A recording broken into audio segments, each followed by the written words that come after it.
కొమ్రం భీం 85వ వర్ధంతిని తెలంగాణ రాష్ట్ర ప్రభుత్వం అధికారికంగా నిర్వహిస్తామని చెప్తున్నప్పటికీ, తెలంగాణ రాష్ట్ర వ్యాప్తంగా గానీ, అదేవిధంగా ఉమ్మడి ఆదిలాబాద్ జిల్లాలో అటువంటి సందడి ఎక్కడ కనిపించడం లేదు. కాబట్టి అది ఒక రకంగా మేము అధికారికంగా జరుపుతున్నామని చెప్తూనే, ఇవాళ ఆ యొక్క కొమరం భీం యొక్క వర్ధంతిని నిర్లక్ష్యంగా చేస్తున్నట్టు మనకు కనబడుతున్నది కాబట్టి, దేశంలోని, రాష్ట్రంలో ఉన్నటువంటి అన్ని వర్గాల ప్రజలు, ప్రజాస్వామికవాదులు, మేధావులు, ముఖ్యంగా ఆదివాసీలు ప్రతి గ్రామంలో, ప్రతి గుడెము, పట్టణము, మండల కేంద్రాల్లో ఆయన యొక్క 85వ వర్ధంతిని ఘనంగా జరపాలని చెప్పేసి మేము ఆదివాసీ హక్కుల పోరాట సమితి తుడుం దెబ్బ రాష్ట్ర కమిటీ తరపున విజ్ఞప్తి చేస్తున్నాం. అదేవిధంగా కొమరం భీము 85వ వర్ధంతిని గతంలోనే ఆదివాసీ సంఘాలతో తెలంగాణ రాష్ట్ర ముఖ్యమంత్రి యనుమల రేవంత్ రెడ్డి గారు కలిసి అందరితోటి కలిసి మాట్లాడి, ఇక నుండి కొమరం భీం యొక్క వర్ధంతి జయంతులను మేము అధికారికంగా జరుపుతామని చెప్పేసి చెప్పడం అనేది జరిగింది. కానీ అందులో చాలా మనకు స్పష్టంగా కనిపిస్తున్నది, అది నిర్లక్ష్యం కనిపిస్తున్నది. కాబట్టి తప్పకుండా ఇప్పటికైనా అధికారులు, ప్రభుత్వాలు మేలుకొని దీన్ని ఘనంగా నిర్వహించాల్సిన బాధ్యత ఉన్నది. కాబట్టి ఇవాళ అధికారికంగా నిర్వహిస్తున్నప్పటికీ కూడా తెలంగాణ రాష్ట్ర వ్యాప్తంగా ఇప్పటికీ అనేక గ్రామాలకు, ముఖ్యంగా కొమరం భీం ఏదైతే జల్ జంగల్ జమీన్, స్వేచ్ఛ, సమానత్వం, స్వయం పరిపాలన కావాలని చెప్పేసి, ఫారెస్ట్ అధికారుల దోపిడీ దౌర్జన్యాలు నశించాలని చెప్పేసి పోరాడిండో, ఆ ప్రాంతంలోనే ఇప్పటికీ కనీస మౌలిక సౌకర్యాలు కల్పించడంలో పూర్తిగా విఫలమయ్యారు. గతంలో 2015లోనే అప్పుడున్నటువంటి రాష్ట్ర ప్రభుత్వం 15 కోట్లు రోడ్డుకు మంజూరు చేసి 2 వరుసల రోడ్డుకు మంజూరు చేసిన అది అంత మాత్రంగా కొనసాగింది. ఫారెస్ట్ అధికారుల అనుమతులు ఇవ్వకపోవడంతో అట్టి నుండి మనకు టోకెన్ మోవడం వరకు, అంటే దాదాపు 6 కిలోమీటర్ల వరకు కూడా రోడ్డు అట్లనే నిలిచి ఉన్నది. ఇప్పటికీ అట్లనే మిషన్ భగీరథ వాటర్ కూడా ఎప్పుడు వస్తుందో ఎప్పుడు పోతుందో తెలియని ఒక పరిస్థితి ఉన్నది. కాబట్టి అనేక అక్కడ సమస్యలు ఉన్నాయి. కాబట్టి అక్కడనే కాకుండా ఇట్లా తెలంగాణ రాష్ట్ర వ్యాప్తంగా ఇప్పటికి కూడా ఆదివాసులు పొడు భూముల సమస్య కావచ్చు, కరెంటు సమస్య కావచ్చు, విద్య సమస్య కావచ్చు, అదేవిధంగా అనేక సమస్యలతోటి సతమవుతున్నా కూడా ఇవాళ ప్రభుత్వాలు, పాలకులు పట్టించుకోకపోవడం చాలా బాధాకరం.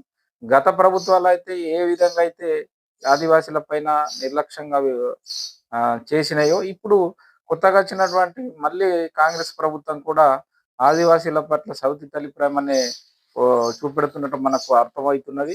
ఆదివాసీల కోసం వందలాది వేలాది రూపాయలతోటి మేము అభివృద్ధి సంక్షేమ పథకాలు చేస్తామని చెప్తున్నా కానీ అటువంటి మనకు దాఖలు ఎక్కడ కూడా కనబడతలేవు. కాబట్టి తప్పకుండా తెలంగాణ రాష్ట్ర ముఖ్యమంత్రి గారు ఇప్పటికైనా ఆదివాసీ గ్రామాలు, రోడ్డు లేనటువంటి గ్రామాలు, కరెంటు లేనటువంటి, విద్య లేనటువంటి గ్రామాలు అనేకమును, వందలాది గ్రామాలు ఉన్నాయి. కాబట్టి ఆ గ్రామాలకు అనేక తక్షణ మౌలిక సమస్యలు కల్పించిన బాధ్యత ఇవాళ తెలంగాణ రాష్ట్ర ప్రభుత్వంపై ఉన్నది. ఆ రోజు జల్ జంగల్ జమీన్ కావాలని చెప్పేసి పోరాడి అమరత్వం పొందిన ఇప్పటికీ ఆయన ఆశయాలు నెరవేరలేదు. కాబట్టి వాటిని నెరవేర్చమన్నటువంటి పాలకులు పూర్తిగా నిమ్మకు నీరెత్తినగా వివరించి వస్తున్నారు. గత ప్రభుత్వము, తెలంగాణ రాష్ట్ర ప్రభుత్వం, అప్పటి ప్రభుత్వము టైగర్ జోన్లు, ఓపెన్ కాస్ట్, హరితారం పేరుతోటి ఏ విధంగానైతే ఆదివాసులను అడవి నుండి వెళ్ళగొట్టిండ్రో, ఈ ప్రభుత్వం కూడా తెలంగాణ రాష్ట్ర వ్యాప్తంగా అనేక మంది ఆదివాసుల మీద అక్రమ కేసులు బనేస్తూ అడవి నుండి వెళ్ళగొట్టడం అనేది జరుగుతున్నది.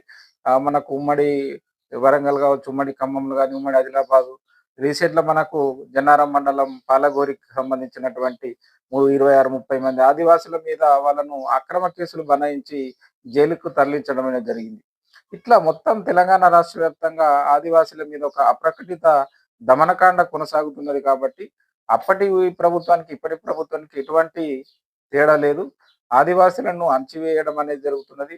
ఆదివాసీల హక్కుల కోసం, ఆదివాసీల అస్తిత్వం కోసం, ఆదివాసీల మనగడ, సంస్కృతి, సాంప్రదాయాల కోసం పోరాడుతున్నటువంటి ఆదివాసుల పైన ఆక్రమణ కేసులు బనేస్తున్నారు. ఆదివాసీ ఉద్యమాలను విచ్ఛిన్నం చేయడానికి ప్రయత్నాలు చేస్తున్నారు తప్ప నిజంగా ఆదివాసుల మీద, అదేవిధంగా కొమరం భీము యొక్క ఆశయాలను నెరవేర్చడంలో వాళ్ళు పూర్తిగా విఫలమైన భావిస్తున్నాం. కాబట్టి ఇప్పటికైనా కేంద్ర రాష్ట్ర ప్రభుత్వాలు, ముఖ్యంగా తెలంగాణ రాష్ట్ర ప్రభుత్వం ఎవరైతే కొమరం భీముకు నిజమైనటువంటి నివాళులు అర్పించాలనుకున్నప్పుడు ఆయన ఏ ఆశయ స్థితి కోసమైతే, ఏ లక్ష్యం కోసమైతే పోరాటం చేసి అమరుడైండ్రో అవి నెరవేర్చాలని చెప్పేసి వల్ల మేము ఆదివాసీ హక్కుల పోరాట సమితి తుడుం దెబ్బ రాష్ట్ర కమిటీ తరపున తెలంగాణ రాష్ట్ర ప్రభుత్వానికి విజ్ఞప్తి చేస్తున్నాం. ముఖ్యంగా జల్ జంగల్ జమీన్ పైన ఆదివాసీలకు పూర్తి స్వేచ్ఛ, పూర్తి హక్కు కల్పించాలని చెప్పేసి కూడా తెలంగాణ రాష్ట్ర ప్రభుత్వానికి విజ్ఞప్తి చేస్తున్నాం. కాబట్టి ఈ విషయాలను ఆహ్, తెలంగాణ రాష్ట్ర ప్రభుత్వం పరిగణలోకి తీసుకొని ఇవాళ చాలామంది వేలాది మంది ఆదివాసులు పోడు భూములకు పట్టాలు కావాలని చెప్పేసి ఎదురు చూస్తున్నారు. అదేవిధంగా పట్టాలున్న హక్కు పత్రాలున్న వాళ్ళు చనిపోయి ఉన్నారు. వాళ్ళకు విరసత అయితలేవు.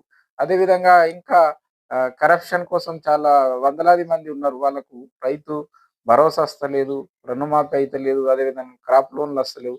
అనేక సమస్యలతోటి సతమతమవుతున్నారు కాబట్టి వీటన్నిటిని పరిగణలోకి తీసుకొని తెలంగాణ రాష్ట్ర ప్రభుత్వం పరిష్కరించినప్పుడే ఎవరైతే మనకు ఇవాళ ఈరోజు రేపు జరగబోయే కొమరం భీం 85వ వర్ధంతి ఉన్నదో, ఆ కొమరం భీంకు మనం ఘనమైనటువంటి నివాళులు అర్పించిన వాళ్ళం అయితాం కాబట్టి అందుకోసమే ముఖ్యంగా ఆదివాసీ ప్రజలకు మేము విజ్ఞప్తి చేసేది ఒకటే, పోరాటాల ద్వారానే మన సమస్యలను పరిష్కారం అయితాయి కాబట్టి పాలకులు అనేక మంది వస్తారు, పోతారు, అనేక వాగ్దానాలు చేస్తారు.